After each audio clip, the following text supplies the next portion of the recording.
บ่สามารถเขามาคุยเล่นได้สิคุยแบบเอ้ยน้องหรือว่าเป็นแฟนหรือว่าคนคุยหยังกะเขามาคุยได้เด้อบ่ต้องชื่อว่าอันใดบ่ต้องอาย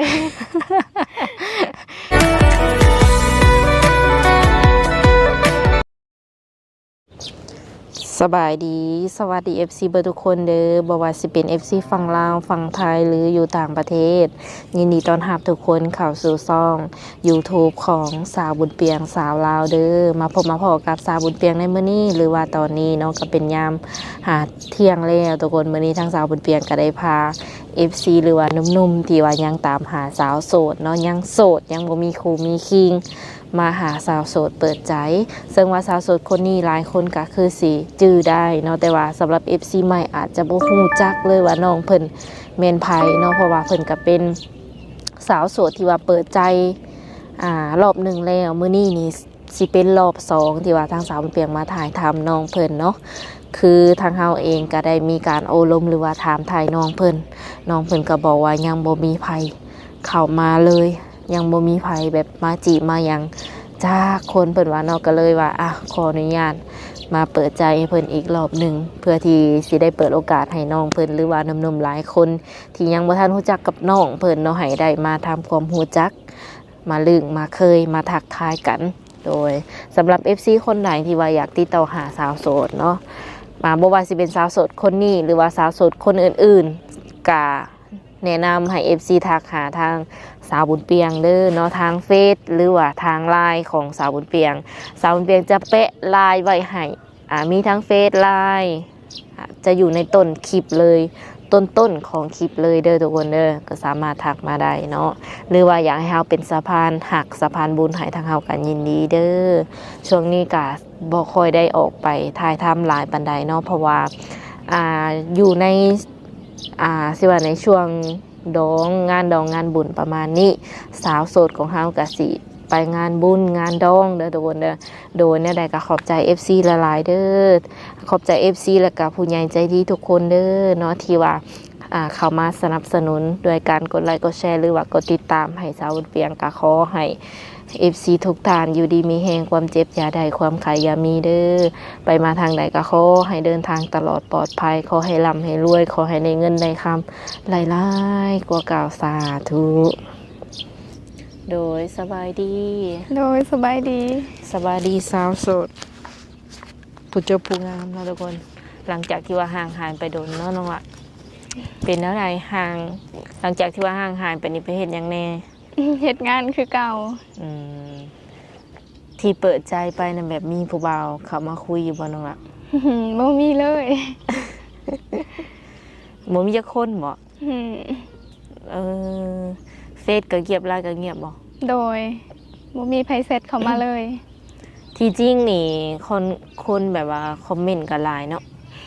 ได้เข้าไปอ่านอยู่บ่เลยโดยได้เข้าอ่านอยู่คือหลายอยู่เนาะโดยแบบว่าคนสนใจก็แบบอยากคุยอยากทำความรู้จักกับน้องเพิ่นค่อนข้างว่าหลายอันนี้อยู่ในคอมเมนต์แต่ว่าความเป็นจริงแล้วบ่เห็นเนาะ แปลกใจอยู่บ่โดยแปลกใจ โดยบ่เป็นอย่างบางคนเพิ่นก็อาจจะแบบอยากทำความรู้จักกับเฮาให้มันหลายขึ้นก็มีเนาะเพราะว่าเห็นแต่คลิปเดียวก็ยังแบบตัดสินใจบ่ได้ว่าสิแบบเขามาคุยดีบ่บางคนก็ประมาณนี้ก็เลยว่าถือโอกาสมาอัปเดตน้องใหม่อีกครั้งนึงเนาะแนะนำตัวหน่อยน้องล่ะสบายดีน้องชื่อนุ่นอายุ18ปีปัจจุบันนี้เฮ็ดเวียกเฮ็ดงานหยังเฮ็ดเวียกเป็นหารโอนเงินโดยสิว่านี่เป็นพนักงานบ่โดยเป็นพนักงานรับจ้างเนาะเดือนหนึ่งได้หลายบ่น้องล่ะเงินเดือนได้ประมาณ3 ล้าน 4-5,000เป็นแบบได้เวียกงานน้องโอนเงินแล้วก็เอาเงินไปให้ลูกค้าประมาณนี้นับเงินแลกเงินเอาผมกันนะคือเลขเปลี่ยนเงินโดยโอนเงินแบบว่าโอนไทยลาวมาไทยก็ได้บ่หารเจ้าโดยหับคือกันติแม่น อืมเวียงน้องหละเริ่มตั้งแต่ตอนจักโมงหาจักโมง ประมาณ7 โมงเช้าหา7 โมงแรง เลิกแม่นบ่ โดย มีมือพักอยู่บ่น้องหละ บ่มีแต่คันเมื่อยก็ขอหยุดเอาประมาณนี้ อืมคือเฮาเฮ็ดเวียกแบบว่าทุกมื้อเลยเนาะแบบคิดว่าสิมีเวลาแบบคุยกับผู้บ่าวอยู่บ่สมมุติว่าเพิ่นเห็นคลิปใหม่แล้วเพิ่นอยากเข้ามาบัดนี้ มีเวลาตอนเลิกงาน เลิกงานนี่ตอน7 โมงแรงผู้ใดเหมาะแม่นบ่ แม่น แสดงว่า7 โมงแรงเพิ่นจังได้คุยกับน้อง ในระหว่างเฮ็ดงานก็แชทหาคุยได้ แต่บางเทื่อก็แบบคันลูกค้าเขาก็คือสิบ่ได้ตอบประมาณนี้ อืมเพอลูกค้ามาเป็นอันช่วงบ่ โดยมาเป็นช่วง อ๋อพักเที่ยงนี่ได้มีแบบเวลาพักบ่หรือว่าอยากพักตอนใดก็ได้ อยากพักตอนใดก็ได้ พักกินข้าวอ่ะนะ แม่น กระทักมาแบบป้าไว้ก็ได้เนาะ โดย คันว่าอยากโทรแบบเพิ่นอยากโทรกลางเว้นนี่เพิ่นสามารถทักมาป้าไว้เลยทักป้าไว้เลยให้น้องโทรกลับอย่างซี่นะคิดว่าสิกล้าโทรอยู่บ่ ได้โทรได้ อืม เพิ่นบ่ให้คันสมมุติว่าลูกค้าบ่มีก็คือโทรได้แชทเล่นได้ โดย18 ปีนี่มีปลายอยู่บ่น้องละหรือว่าหาก็เต็ม18 หาก็เต็ม18 เออ โดย18 ปีนี้น้องหลาพร้อมแบบว่าสร้างครอบครัวเลยบ่หรือว่า อยากได้แฟนก่อน อยากได้แฟนก่อนอยากสร้างครอบครัวตอนประมาณ24-25ประมาณนี้ ผู้บ่าวสิท่าได้อยู่บ่เนาะ จดเดียว เพราะว่าบางคนก็อายุแบบค่อนข้างอยากหลายแล้วเนาะคันว่าถ่าอีกประมาณ5 ปี6 ปีก็จักสิว่าแนวใด หากสมมุติว่าแบบเพิ่นดีกับเฮาแฮงแบบมันก็สามารถเปลี่ยนได้ติน้องล่ะ ได้ เนาะ บางทีเขามาคุยแล้วเฮ็ดให้น้องเพิ่นแบบว่ารู้สึกดีรู้สึกแบบประทับใจในตัวเพิ่นอาจจะแบบแต่งไว้ก็มีแม่นแล้ววะเอาโดยคนที่สิเข้ามานี่ได้ซะน้องละมักผู้ชายแบบประมาณใด มักคนเป็นผู้ใหญ่แล้วก็ใจเย็นคือเก่าเลย มักคนมีเหตุผลน่ะ ผู้ใหญ่อายุได้ซะ อายุนี่บ่จำกัดเท่าใดก็ได้เขาแค่มีความเป็นผู้ใหญ่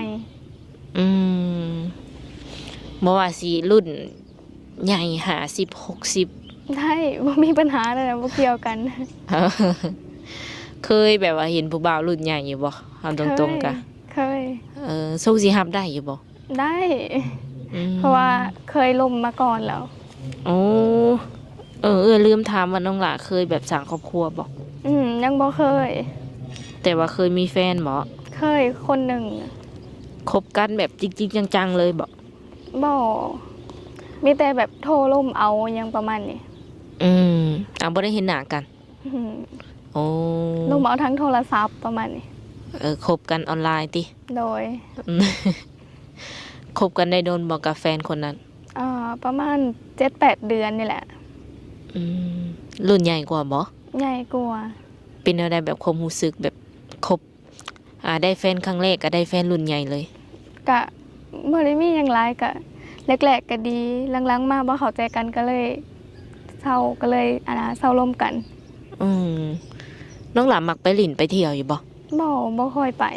มีแต่ตื่นเช้ามาเฮ็ดงานส่ำนั้น ยันว่าเลิกแบบ7 โมงแล้วไปแบบต่อปาตรงปาร์ตี้นะ เลิก7 โมงอาบน้ำนอน เออโดยอันนี้เป็นบ้านเกิดของน้องเลยบ่ โดยบ้านเกิด เป็นสาวสวรรณเขตเนาะเพราะว่าสำเนียงน้องแบบคือบ่อยากคุ้นนะ ทางสวรรค์พุ่น แบบว่ามันม่วนแบบจากได้อย่างหนึ่งเนาะมันบ่ค่อยได้ยินแบบประมาณนี้สำเนียงเพิ่นนะสำเนียงมันแบบแปลกหูอะไรกะ แต่ว่าเป็นสาวลาวแบบธรรมดาบ่หรือว่าลาวผู้ไทยลาวเทิงลาวหยังจังซี่ เราธรรมดาเลย อ๋อ คือน้องมาเฮ็ดเวียกจังซี่แบบพ่อแม่ได้ซะ พ่อแม่อยู่บ้านเฮ็ดแบบเฮ็ดหน้าเฮ็ดมันประมาณนี้ อ๋อบ่ได้แบบมีเวียกอย่างอื่นเฮ็ดบ่น้องล่ะ บ่ หลักๆแม่นเฮ็ดอันไหนาตะกร้าแบบเป็นหลักเลย โดย คือเจ้าเองก็แบบได้เข้าโรงเรียนอยู่บ่ก่อนที่สิมาเฮ็ดเวียกจบป .5 แล้วก็ออกเงินมาหาเงินช่วยพ่อแม่ประมาณนี้อืมคือเฮามาเฮ็ดเวียกนี่แบบก็สามารถแบบคิดไรนู่นนี่นั่นหรือว่าอ่านหยังได้ปกติบ่ได้ปกติเลยเก่งเนาะเพราะว่าเพิ่นจบป .5 แม่นแล้ววะโดยอืมน้องตัดสินใจออกเองบ่หรือว่าแบบพ่อแม่เพิ่นก็อยากให้ออกแน่ตัดสินใจออกเองเลยเพราะว่าอยากหาเงินซอยพ่อแม่ประมาณนี้น้องหล่ะมีอ้ายน้องบ่มีน้อง2คนอ้ายเด้เอื้อยเด้อ้ายนี่บ่มีข่อยเป็นลูกแบบลูกคนกกเลยมีน้อง2โดยโอ้ยิงหรือชายน้องล่ะมีทั้งยิงทั้งชายเป็นเพิ่นเป็นลูกสาวลูกสาวกกว่าซั่นซะเนาะโดยแสดงว่าบัดมื้อหน้ามื้อในน้องหล่ะแต่งดองก็สามารถไปอยู่นํสามีได้บ่อันนี้ได้เป็นฝั่งไทยหรือว่าอยู่ต่างประเทศพุ่นก็ไปได้บ่น่าจะได้ไปได้คันสมมุติว่าเฮาแบบมักหรือว่าหยังแนวนี้ไปอยู่ได้โดยแต่ว่าต้องแบบมั่นใจก่อนแม่น เอาคนที่สิเข้ามาคุยลักๆนี่เจ้าแบบอยากให้เพิ่นเฮ็ดประมาณใดแบบให้น้องจังซี่นะน้องจังสิรู้สึกดีหรือว่ารู้สึกประทับใจในตัวเพิ่นน่าจะแบบให้ความสบายใจกันประมาณนี้บ่จุจิจุกจิกอหยังแนวนี้แบบเข้าใจเวลาเฮ็ดเวียกเฮ็ดงานประมาณนี้ขอซ้ำนี้แหละอยากให้ฮู้ว่าช่วงใดเฮ็ดเวียกช่วงใดพักประมาณนี้รุ่นตัวเองนี่แม่นคุยได้คือกันบ่คันว่าเพิ่นแบบนิสัยเป็นผู้ใหญ่ก็แม่นคุยได้จักปีก็คุยได้ขอแค่มีนิสัยเป็นผู้ใหญ่ประมาณนี้บ่มักผู้ชายเจ้าจีจุกจิกเนาะน้องเพิ่นได้บอกไปเป็นทีมห้อยแล้วว่าซั่นซะสำหรับ FC คนใดที่ว่าสิจีบเพิ่นนี่ต้องแบบใจเย็นๆแม่นบ่ สำหรับเจ้าเองเป็นคนที่ว่าใจร้อนบ่หรือว่าใจเย็นน้องล่ะเป็นคนใจเย็นมีเหตุผลได้คนที่สิเข้ามานี่อยากได้ใจเย็นคือกันบ่หรือว่าใจร้อนจะใจเย็นบ่มักใจร้อนปานใดเป็นอะไรแบบเคยเจออยู่บ่แบบคนใจร้อนเคยเจอแต่ก็แบบเข้ากันบ่ได้อีหยังประมาณนี้สุดท้ายก็เศร้าร่มกันคือเก่าโดยเป็นคนใจเย็นเพิ่นว่าเนาะคันผู้ชายที่สิเข้ามาคุยนี่เพิ่นเป็นแบบพอห้างพอหมายมีลูกติดเด้น้องล่ะคิดว่าแนวใดรับได้ทุกอย่างเลยเพราะว่ามันบ่ได้เกี่ยวหยังกันเลยเพิ่นบ่รอกะรับได้คือกันบ่รับได้เขาแค่แบบมีแบบความเป็นผู้ใหญ่ยังประมาณนี้คุยแล้วสบายใจประมาณนี้แบบเวียกงานเพิ่นนี่ได้สำคัญบ่สำหรับเจ้าบ่สำคัญเขาแค่มีเวียกมีการมีงานเฮ็ดสำนี้ก็พอแหละโดยเอาคนที่ว่าแบบดูแลน้องได้ประมาณนี้เนาะหรือว่าจักสิว่าในเพิ่นเว้าแนวใดก็ได้ว่าซั่นเนาะฮักเน้นที่ว่าแบบเอาคนที่ว่าดูแลเฮาได้ซะเนาะคันว่าหรือว่าบ่มีเวียกมีงานเฮ็ดก็แบบมักอยู่บ่เลยบ่ค่อยปานใดตัวนี้ ตื่นมากินแล้วนอนคือเขาบอกนะบ่มักตัวนี้เขาผ่านก่อนเลยโดยคันที่นี่คันว่าเพิ่นอยากมาเห็นน้องนี่ซะอยากเห็นตัวจริงเจ้าอย่างสิอยากเห็นตัวเป็นสามารถให้เอ่ยพามาหาได้เลยเพราะว่าแต่ว่าต้องเสร็จบอกก่อนยังประมาณนี้น้องสิหามือว่างพาไปเป็นลูกค้าอยู่ห้านก็บ่ได้บ่ได้ปลอมตัวว่าเป็นลูกค้าได้เพิ่นอาจจะบ่ฮู้เลยคันว่าแบบเอื้อยพาไปโดยที่บ่บอกแม่นบ่แม่นเพราะว่าลูกค้านี่ส่วนหลายแบบมีผู้ชายบ่หรือว่าแบบมีทั้งหญิงทั้งชายมีทั้งหญิงทั้งชายมีหลายแฮงแบบนั้นนี่ส่วนหลายแบบบ่ได้มีผู้บ่าวมาจีบบ่เวลาเฮาแบบเฮ็ดเวียกเฮ็ดงานนะบ่มีคุยกันเรื่องเวียกอย่างเดียวแม่นผู้บ่าวแถวบ้านนี่ก็บ่ได้มาจีบน้องเลยบ่มีเป็นแบบโสดแบบเป็นตะเหงาเนาะแม่ เหงาแห้งคู่มื้อนี้เหงาเลยเพราะว่าสิว่าในเฮ็ดเวียกคำมานอนเฮ็ดเวียกคำมานอนมันก็เวียนไปเวียนไปเวียนมาในจุดเดิมเนาะแม่นบ่คิดอยากออกไปแบบว่าสร้างสรรค์แบบเปิดหูเปิดตาบ่ตอนนี้ขอเฮ็ดเวียกก่อนขอมีเงินก่อนโอ้เคยไปฝั่งไทยอยู่บ่น้องรักอะเคยไปเทื่อหนึงไปเฮ็ดงานนี่บ่ไปหาเล่นแบบนครพนมอิหยังประมาณนี้โอ้ไปกราบพระธาตุพนมโดยน้องหลาบ่ได้มีความคิดที่ว่าอยากไปเฮ็ดงานอยู่ฝั่งไทยบ่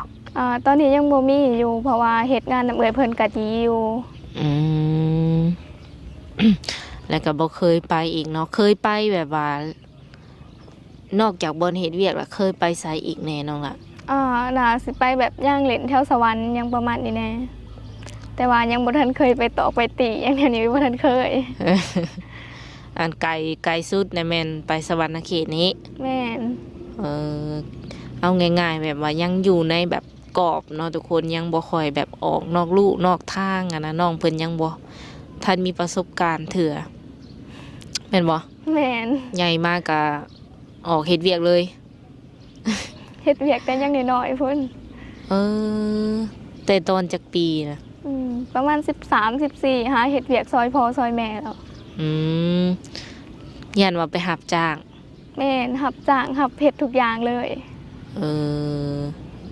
เวียกเฮือนเวียกซานก็เฮ็ดเป็นบ่เฮ็ดเป็นรวมทั้งแบบไปหับจ้างนี่หับจ้างแบบใดน้องล่ะคันสิเป็นช่วงแบบเฮ็ดหน้าก็ดำหน้าเกี่ยวเขายังประมาณนี้ล้างถ้วยล้างบวงอยู่เฮือนก็แม่นเรียบร้อยแล้วก็ออกไปหับจ้างดำนาเกี่ยวข้าวแม่นเรียบร้อยโดย ตอนนั้นให้วันเท่าไหร่ตอนนั้นตอนนั้นน้องหลับไปรับจ้างได้วันเท่าไหร่50มั้งประมาณนี้แหละคันจื้อได้50,000กีบเนาะโดยตอนนั้นแต่ว่าตอนนี้ก็ได้เวียกเฮ็ดแล้วก็บ่ได้ไปทางไหนเนาะเฮ็ดเวียกประจำตอนนี้โดยพ่อแม่เพิ่นก็โทรมาถามมาถ่ายอยู่บ่โดยโทรมาเรื่อยๆอยู่โอ้พ่อแม่เพิ่นห่วงเฮาอยู่บ่น้องอ่ะน่าสิห่วงอยู่ตัวนี้แต่เพิ่นบ่ค่อยบอกแสดงโดยการแบบโทรถามโทรถ่ายเอาเนาะโดยบัดการเลือกคู่นี้เด้พ่อแม่เพิ่นก็ได้บ่งมาอยู่บ่ว่าขอแค่แบบคันเฮาฮักไผเพิ่นก็น่าสิฮักนำประมาณนี้เพิ่นบ่ได้บงการมาว่าต้องเป็นแนวนี้เคยแบบปรึกษาเพิ่นแล้วบ่ว่าแบบเรื่องคู่เรื่องคิงเฮาหั่นนะยังบ่เคยจักเทื่อตัวนี้หากเฮาเปิดใจแบบว่าหาแฟนแบบนี้นะเพิ่นฮู้บ่โดยฮู้คือการเลือกคู่นี้คันว่าน้องมักแล้วนี่แม่นผ่านบ่ได้บ่ขอแค่เฮามั่นใจเพิ่นก็น่าสิมั่นใจนำเฮาตัวนี้เอาง่ายๆคือตอนนี้น้องเพิ่นยังบ่ทันถามพ่อกับแม่เทื่อเนาะแต่ก็คิดไปก่อนแม่นบ่ว่าน้องมักและพ่อแม่ส่งสิมักนำแม่นไทยบ้านไทยเมืองเปิดสิรับได้บ่สมมุติว่าเฮามีผัวอายุหลายหรือว่ามีแฟนอายุหลายห่างกันหั่นนะอันนี้รับบ่ได้ก็น่าสิเรื่องของเขาขอแค่เฮารับได้บ่แค่บ่โดยบ่แค่ถึงใจหนุ่มๆแล้วนี่เนาะเลยบ่แค่เพิ่นว่าเฮาสบายใจแล้วพอติน้องล่ะแม่นถูกต้องแล้วเนาะอยู่กับคนที่ว่าเพิ่นฮักเขาฮักเพิ่นก็น่าสิโอเคแล้วคือสิว่าได้น้องละเริ่มเฮ็ดเวียกนี้ได้จักเดือนแล้วก็ประมาณ5-6 เดือนนี่แหละกระโดนพอสมควรเนาะคันว่ามีแบบ FC เพิ่นนัดไปฝั่งไทยต่างไปเล่นไปเที่ยวไปเห็นหน้ากันอย่างซี่น้องละพอจะแบบหยุดเวียกไปได้บ่โดยหยุดเวียกไปได้มีบัตรมีเบอร์เรียบร้อยบ่น้องละยังบ่มีพาสปอร์ตยังบ่ทันได้เฮ็ดคันไปแม่นน่าสิแม่นบัตรขาวก่อนเนาะแม่นถ้าไปลินใกล้ๆแม่นหยังพาสปอร์ตโดยฮู้บ่ราคาแบบพาสปอร์ตนี่เท่าใดน้องละได้ยินเขาจะบอกประมาณ5-6,000ติคันตัวนี้จะอยู่ได้เป็นเดือนเนาะไปไสก็ได้แม่นบ่แม่นโดยคันว่ามีแฟนเนาะคิดว่าจะคุยกัน โดนบ่จังสิกล้าแบบไปเฮือนเพิ่นหรือว่าเพิ่นมาเฮือนเฮาจังซี่ ประมาณ4-5 เดือนหรือว่าเฮามั่นใจมันขึ้นอยู่กับเฮาคุยหรือว่าแนวใดก็คันสมมุติว่าเฮามั่นใจ 2-3 เดือนก็ไปได้ คันมีแฟนอยากไปเฮือนแฟนอยู่บ่แบบอยากไปเบิ่งเฮือนเพิ่นอยู่บ่ แม่นอยากไปอยู่ ตัวนี้ อยากเห็นเลยเนาะว่าเฮือนเพิ่นแบบเป็นแนวใดจังซี่จังซั่น แม่น อืมโอเคเนาะทุกคนสุดท้ายนี้น้องหลามีหยังแบบอยากเพิ่มเติมหรือว่าอยากฝากถึงFC ที่ว่าเพิ่นติดตามเฮาแต่ว่าบ่กล้าเข้ามาจีบบ่ สามารถเข้ามาคุยเล่นได้สิคุยแบบเอ้ยน้องหรือว่าเป็นแฟนหรือว่าคนคุยหยังก็เข้ามาคุยได้เด้อ บ่ต้องชื่อว่าได บ่ต้องอาย เพราะว่าน้องเพิ่นบ่มีไผอีหลีเนาะเป็นตาแบบดูตนเนาะทุกคนเพราะว่าเพิ่นเองก็ผู้เจ้าผู้งามเป็นหยังแบบผู้บ่าวคือบ่เข้ามาคุยอะนะเนาะลองคอมเมนต์มาเบิ่งเพิ่นน้อยโพดบ่หรือว่าแบบบ่ถึกสตาร์ลองคอมเมนต์มาเบิ่งเนาะ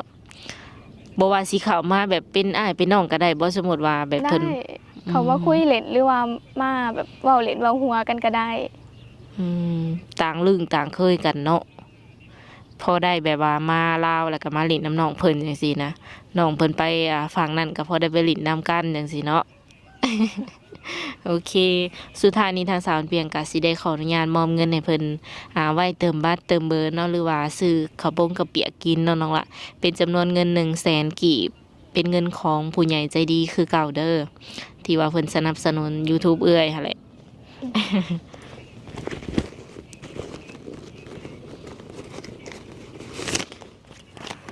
มื้อนี้ก็มาถ่ายอยู่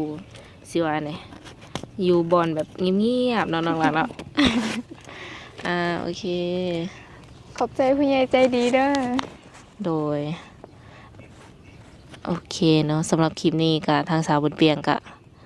กับน้องยังก็ นุ่น น้องนุ่น โดย จะได้ขอตัวเจ้าไว้ก่อนเนาะสบายดี